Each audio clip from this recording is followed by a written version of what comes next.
Акча жүгүртүлүп иштеп турушу керек. Бул ташка тамга баскандай чындык. Айлык акыга жашаган, кирешесинин арзыбаган бөлүгүн байпагына салып оокат кылган жөнөкөй адамдардын баарына эле түшүнүктүү боло бербейт. Аларды адатта банкрот деп атап коюшат. Анткени алар топтогон каражатты эч колдонбой, кандайдыр бир пайызы инфляцияга учуратат. Анда эмне кылуу керек? Эң ишенимдүү жолу бул инвестиция кылуу. Жөнөкөйлөштүрүп айтканда, акчаны ишке салуу керек. Бирок ага баарынын эле шык, жөндөмү туура келип, татаал экономикалык теорияларды түшүнүп, финансылык стратегиялык агымга түшө алышпайт. Анын башка жолу бар. Ал депозит системасы. Тагыраак айтканда, акчадан акча табуунун ыкмасы. Депозит бул финансы кредиттик мекемеге сактоого коюлган акча каражаты же баалуу кагаздар. Ал кандайдыр бир кооператив же кредиттик уюмдарга эмес, банктарга коюлган салымдар. Эң башкы шарты кайтарамдуулук болушу керек. Депозиттердин эң негизги шарттарынын бири болуп, бул депозиттен салган акчанын кайтарамдуулугу эсептелет. Эгерде кандайдыр бир банк банкрот болсо же себептер себептер менен ишмердигин токтотсо, анда мамлекет тарабынан же болбосо бул депозиттерди сактоо агенттиги тарабынан 100 000 сомго чейин анын пайызы менен кошо төлөп берүү кепилдиги бар. Бул система элдердин каражаттарын үйүнө катпай, банктарга салуусуна өбөлгө түзөт. Атайын кепилдикти мамлекеттик депозиттерди коргоо агенттиги өз мойнуна алат.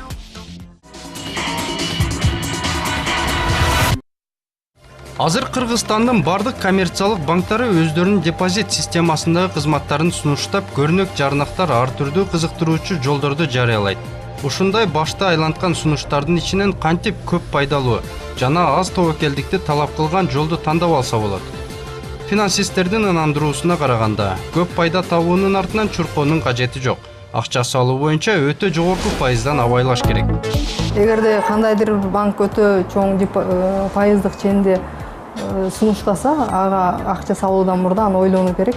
Бул эмнеге ушундай чоң бийик пайызды сунуштап жатат деп. Анткени кайсы жерде киреше чоң болсо, ошол жерде тобокел болушу мүмкүн. Ошондуктан ошол банкка салуудан мурда балким бул банктын кандайдыр бир көйгөйү бардыр, балким ликвиддүүлүк боюнча проблемасы барды ойлонуш керек.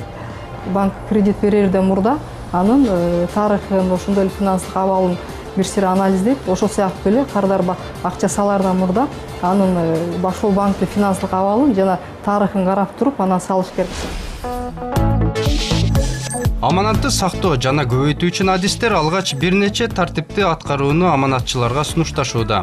Алгачкы кадамда банкты туура тандоо керек. Ал үчүн бул мекеме рынокто канчанчы орунда турат, анын даңктуулугу, банктын капиталы жана анын акционерлери ким экендиги тууралуу изилдөө жүргүзүү шартталат.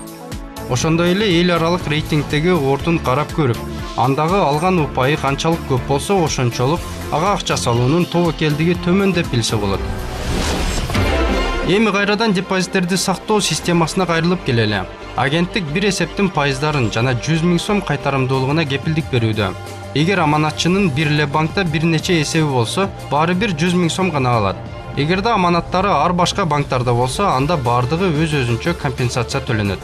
Ошондуктан ар кандай тобокелчиликтен сактануу үчүн каражаттарды бир канча финансылык мекемелерге салуу керек. Аманат ачуу чечимин кабыл алуудан мурда банк жана финансы кредиттик мекеме тууралуу толук маалымат менен таанышып чыгуу керек да.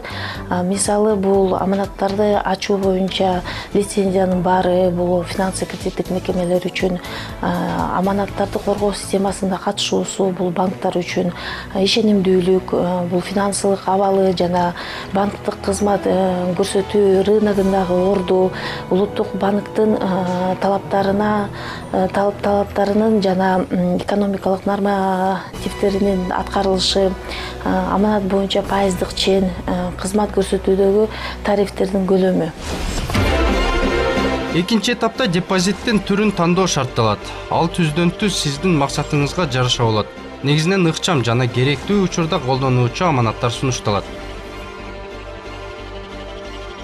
Керектүү учурда колдонулуучу аманатты салууда аны сактоонун белгилүү бир мөөнөтү болбойт жана кардарлар каалаган учурунда алып кетүүгө акылуу. Башкача айтканда, каражатыңызды 1 жумадан кийин да, 5 жылдан кийин да алсаңыз болот. Бирок депозиттин мындай түрүнүн пайыздык чени адатта жогору болбойт. ыкчам аманаттардын пайыздык чени көбүрөөк жагымдуу.